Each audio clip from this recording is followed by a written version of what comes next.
It's Breaking the News with Des Clark.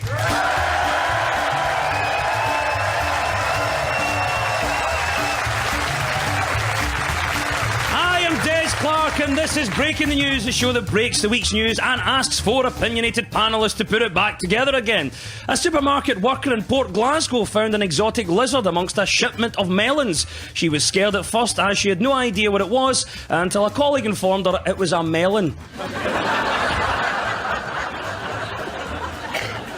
It's been claimed that police officers are being forced to buy their own light bulbs and reuse bin bags as the force seeks to make savings. In fact, budgets have got so tight, suspects now have to accidentally fall down a flight of stairs all by themselves.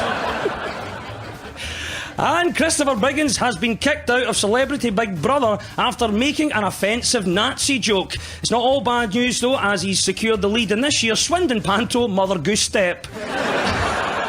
Joining me are, on my left, comedian and arch procrastinator Zoe Lyons, and she's joined by a comic currently making his Fringe debut, Stuart Mitchell, and on my right, freelance writer and Guardian columnist Chitra Ramaswamy, and with her it's stand-up actor and broadcaster Nish Kumar.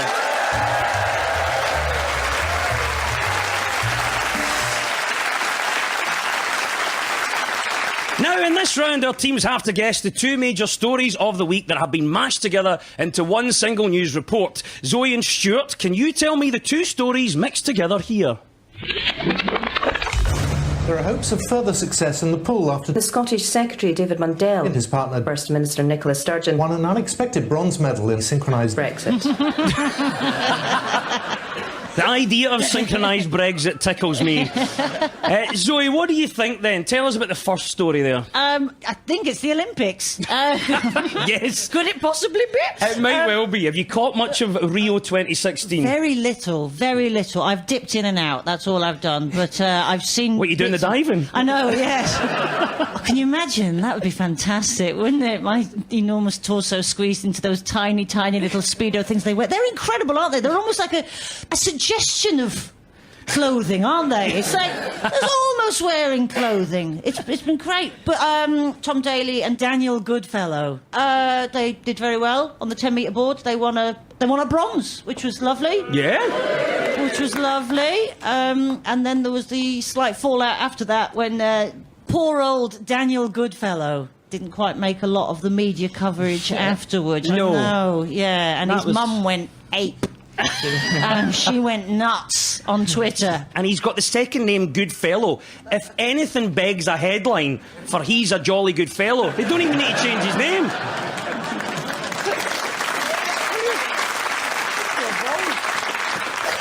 What about you, Chitra? Have you enjoyed the Olympics? Have you seen much of it? I enjoyed the green pool. I sort of thought it turned the whole thing into a kind of an 80s made-for-TV programme suddenly.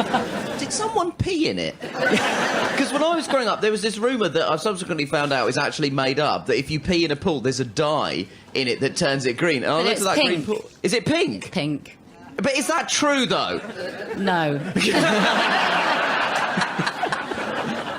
The thing people have said in terms of the British viewing habits is that there wasn't as high a viewing figures for the Games, but is that because it's not a London Games, it's not Glasgow 2014 in the Commonwealth? I think it's, people in Edinburgh, if they want to see taekwondo or boxing, they just need to get a night bus at 3 in the morning to Western Hales.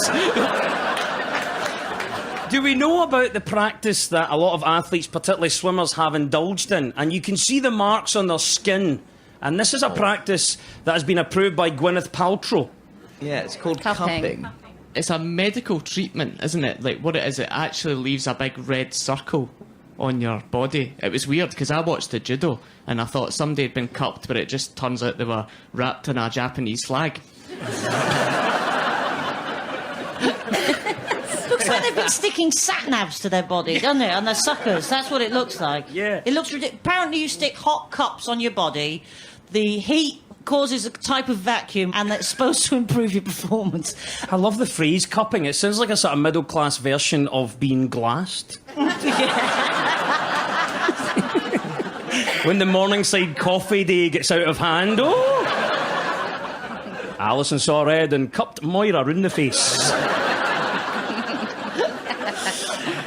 Yes, this is, of course, the right answer. The continuing coverage and controversy around the Rio 2016 Olympics. Can you tell us what the other story is? Well, this is a story that David Mundell has said that Scotland is still very much open for business. I mean, they haven't even started yet, but even the build-up to the negotiations and, Nicola Sturgeon going in saying she wants a good deal for Scotland and, we've got David Davis, the Brexit minister, a good deal for the UK altogether. And it's like, what do you want? We want economic security, a certain amount of freedom of movement, good trade deals, and all of those things. You go, that's called being in the EU, isn't it? That's... Why are we doing this?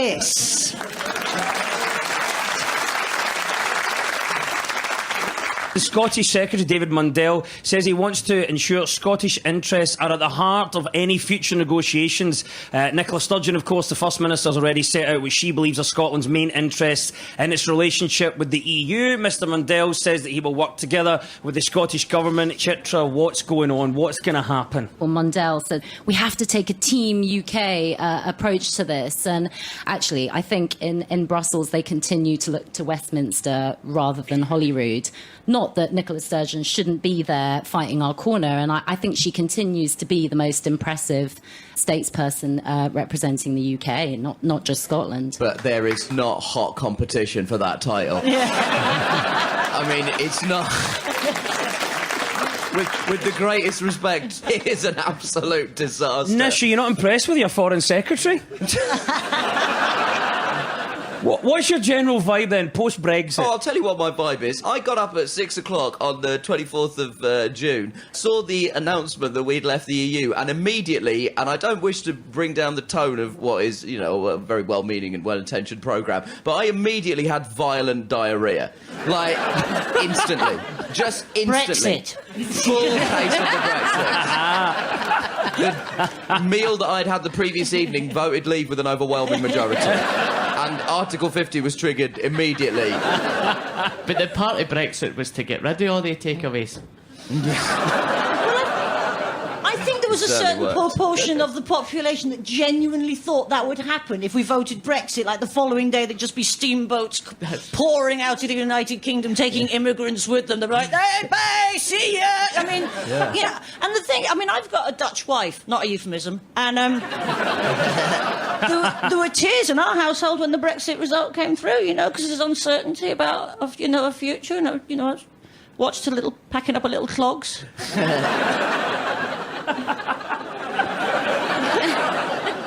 And I'll tell you something, you don't get many of those in a bag. We're actually going to be £50 worse off visiting mainland Europe. Yeah. And in Scottish terms, that's about 4 cartons of cigarettes. Well,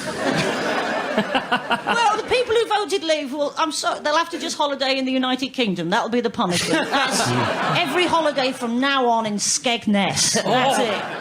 The UK government is to hold Brexit talks with key groups in Scotland, such as farmers, the oil and gas industry and heroin addicts.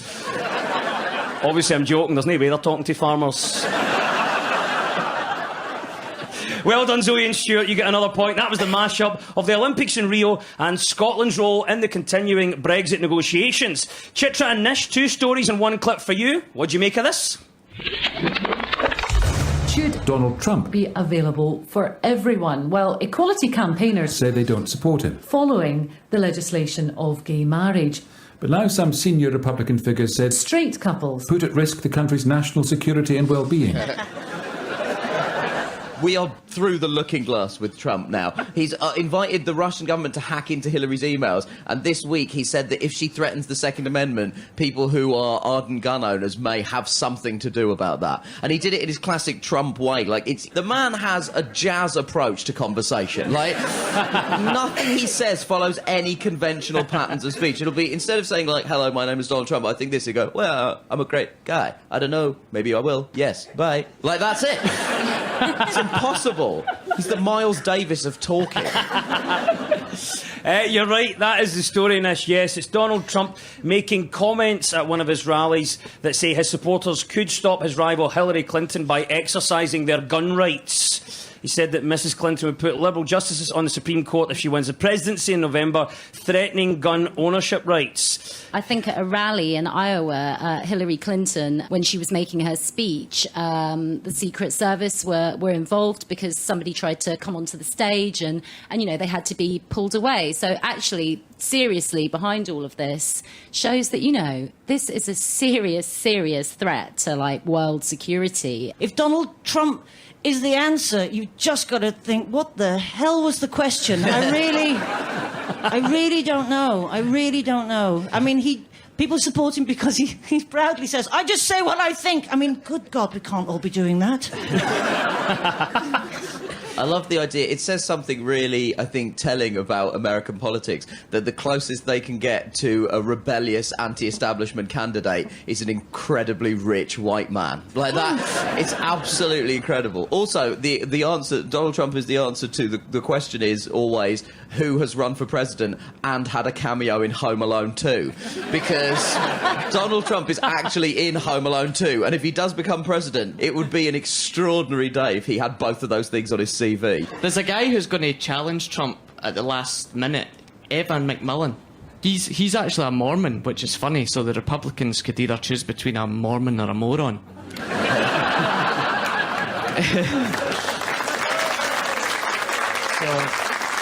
Well, he's an ex-CIA agent he's launched an independent campaign. He's not getting much news coverage, and seemingly his maw's kicked off. Scottish people with Trump, it's a bit like watching the England football team. Because at the start we're not really interested, but once it gets to the latter stages we're all just thinking, God, I hope he doesn't win.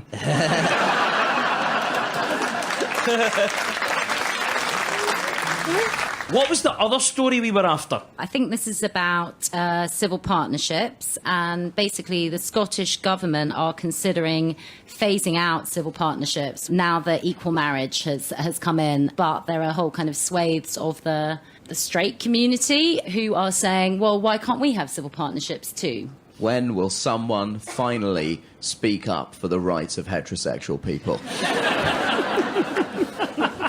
I really hope you're clapping that ironically, because the last thing you want to do is say something like that and have someone in the audience go, yeah, thank God someone's saying it, at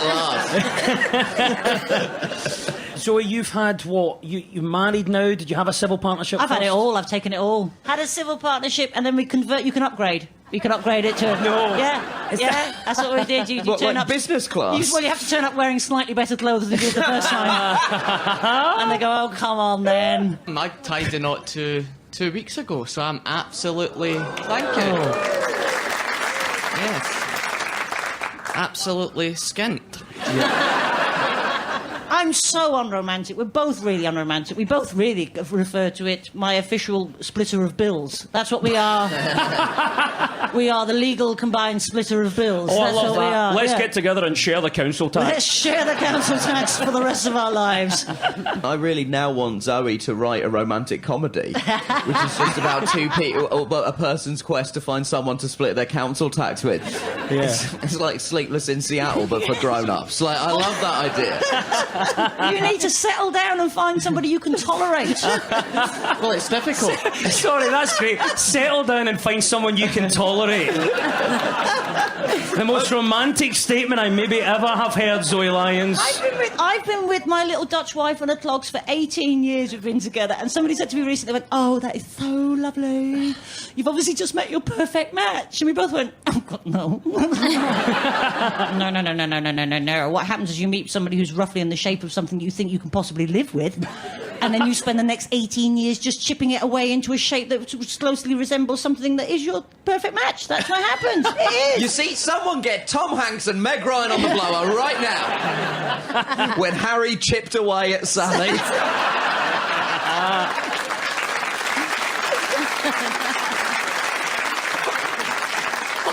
At the end of that round, we are both all square.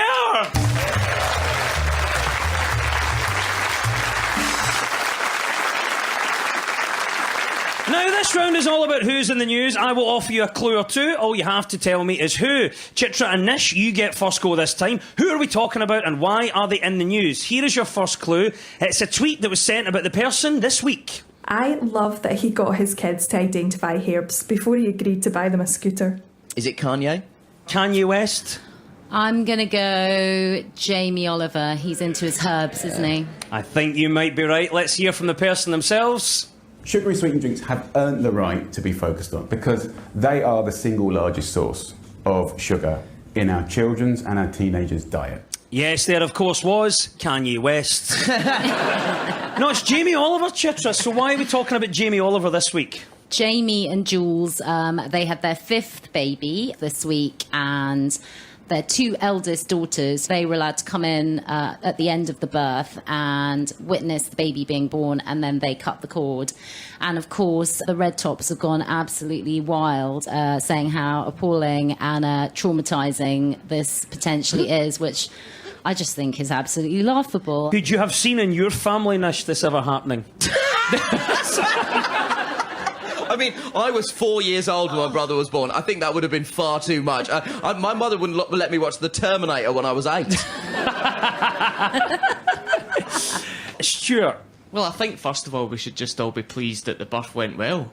And it was straightforward as well. And I'm not surprised the amount of olive oil he puts in his recipes. I mean, that baby probably cannoned out there. They had to have a net at the bottom. But they've not named it. They've not named the baby yet. Seemingly, he's letting it mature for 28 days. But Zoe, what's your take on it? Don't get it, don't like it. Okay. Yeah. Just don't get it, don't like it. Apparently it's done as a family bonding experience. I'm like, what's wrong with the barbecue? No. What kind of things would you have had then as a family bonding experience? I grew up in rural Ireland, so there was absolutely nothing to do. So we would get in my dad's Fiat 500 and drive around, and my mum would just go, I hate Sundays! And that's what we would do as a family bonding experience, and I don't see anything wrong with that at all. It doesn't sound that different to Labour, actually. Getting 4 people into a Fiat 500 is probably the same as getting 1 person out of a woman, so yes. What about you, Stuart? What is the Mitchell household? What was the bonding experiences as a family you had? I think it's probably every second Sunday my dad would take us to the rainbow slides in Stirling.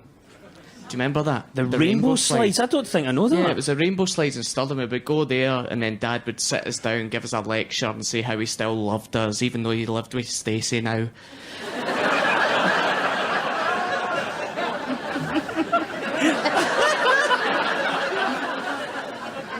All right, Zoe and Stuart, it's your turn now. Who is this person? Why are they in the news? First up, here's a tweet sent about them.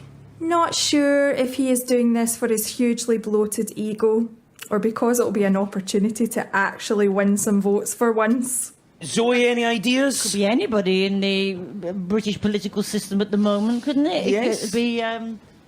Could be Trump as well. Could be Trump, yeah. I can tell you that it's not Donald Trump, but we can hear from the person in question now.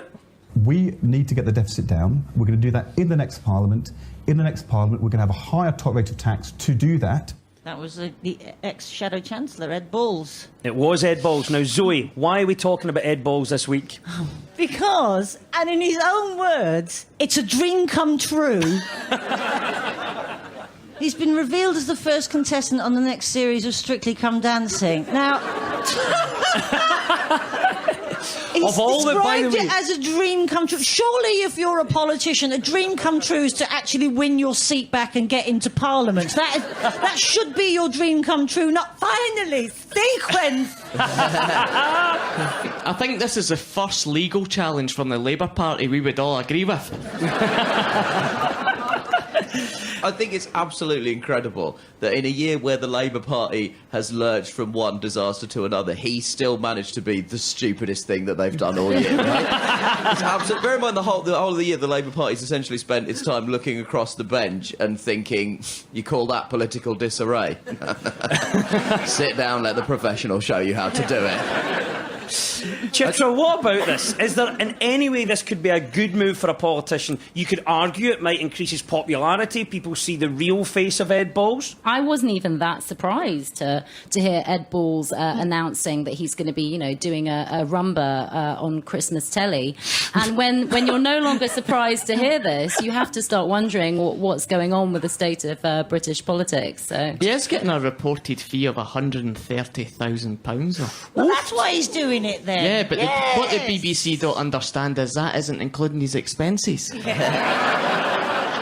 So who next for Strictly? If it's not Ed Balls, who would you like to see on that show? I think I'd just like to see a celebrity.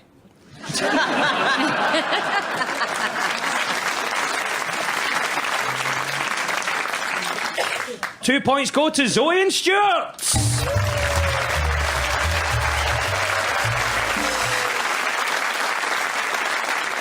You're tuned to Breaking the News on BBC Radio Scotland with me, Des Clark. Now, so much of the news is about public reaction and opinion, so we've gone out and found some people to comment on the news. This week we spoke to Edinburgh Tea Room staff Maggie and Joanne. I will play their reactions, but what is the story that they're talking about? Zoe and Stuart, you're up first this time. What are Maggie and Joanne on about here?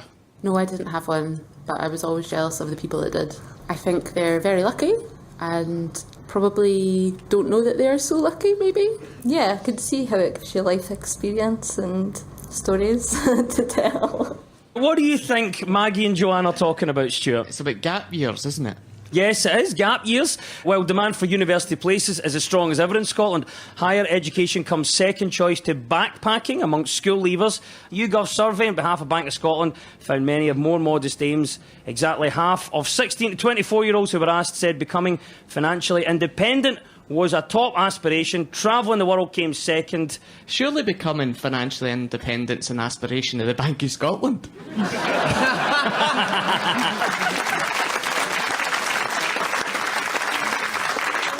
Chitra, did you have a gap year? no, I didn't. And I think I've got a bit of that sort of prejudice in me when people tell me about their gap years. I'm sort of doing a quiet eye roll going, oh. Well, I did the gap year thing, I did the sort of traditional thing of like work for a bit of time and then use that money to go and go travelling. And I thought what I'll do is I'll try and experience a completely different culture. I've spent my whole life in England. I love English people, but maybe it'd be nice to meet some different people. And I went to Australia where I met nothing but English people for 6 months. It was quite dispiriting. Well, in terms of then, obviously, exam results, and we're talking about young people maybe putting other priorities above their degree. I mean, in terms of this panel, have we got degrees? Do we use it in our job? I did psychology. Oh. Yeah. Would I go to university again? Probably not. Do you know what I'd probably do? An apprenticeship.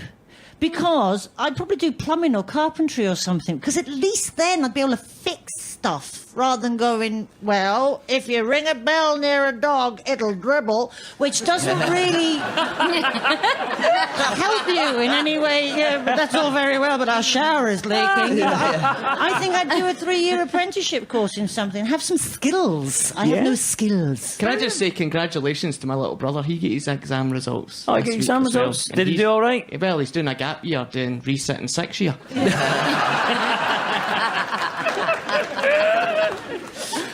Chitra and Nish, what story are our tea ladies on about here? That's a lot in 1 week when you work a full week. Yeah, find something that you enjoy doing and maybe do it with a friend so that it doesn't seem like such a chore. You're lucky if you can find the time. Is it exercise? It's absolutely correct, yes. A new study by experts say that exercising for at least 12 hours a week gives you the best chance of avoiding heart attacks, strokes, cancer and diabetes. I'm so sick of stories like this. I just, nothing wards off the inevitable in the end, does it? You're such a cheery wee soul, Chitra. Slowly exercising your way towards death. Another spinning class in the direction of the Grim Reaper. Nothing staves off the inevitable. Sounds like a film from the makers of When Harry Chipped Away at Sally. What about you, Zoe? I can see you're a bastion of fitness during this fringe. You've been working out. I've been running, but I don't think... Not 12 hours. Good God, no. No. No, who's got time for that? Something will have to give. That'll be sleeping or eating, and that's not going. I mean, that's... So what do we do then? Obviously, there's a lack of exercise in people. How do we encourage, how do we inspire people to exercise more? Sit everyone in front of Ed Balls on Strictly and they'll be running a mile. I think 1 in 2 Scottish people have got a trampoline in their back garden, so you could probably get up on that, maybe. You know, when a train goes through, like, you go past people's back gardens, there is an incredibly high number of trampolines. Loads of trampolines. You could just avoid taking the train, just trampoline from garden to garden. Make your commute fun. That's what you need to do. 2 points, that's the correct answer. Well done, Chitra and Nish!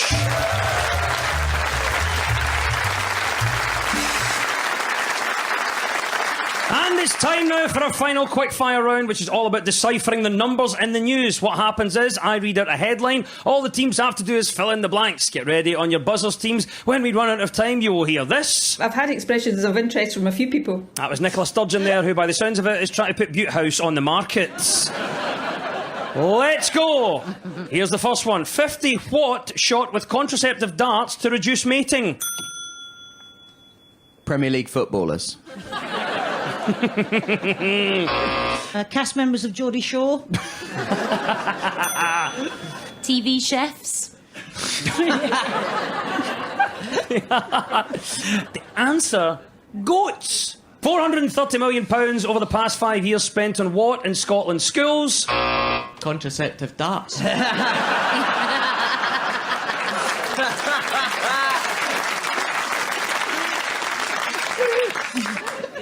It's not. It's supply teachers. Over a third of us between 55 and 64 do what 5 times a day? Ask what we're doing in this room. I've had expressions of interest from a few people. Oh, that's the klaxon. Nicola has sturgeoned. It is all over. And at the end of the quiz this week, our winners are Chitra Ramaswamy and Nish Kumar. And let's hear commiserations for Stuart Mitchell and Zoe Ryan.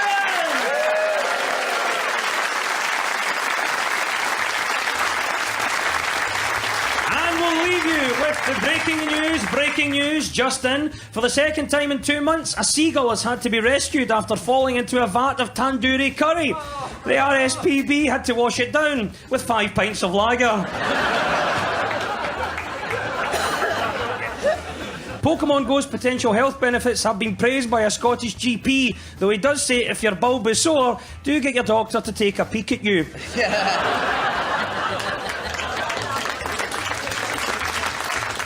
And the runaway 6-foot ostrich is still on the loose in Ayrshire. It's been weeks now. Experts say it might end up burying its head in the sand at Troon Beach. As they say, it's the best way to pretend you're not in Troon. The news is broken. I've been Des Clark. Goodbye!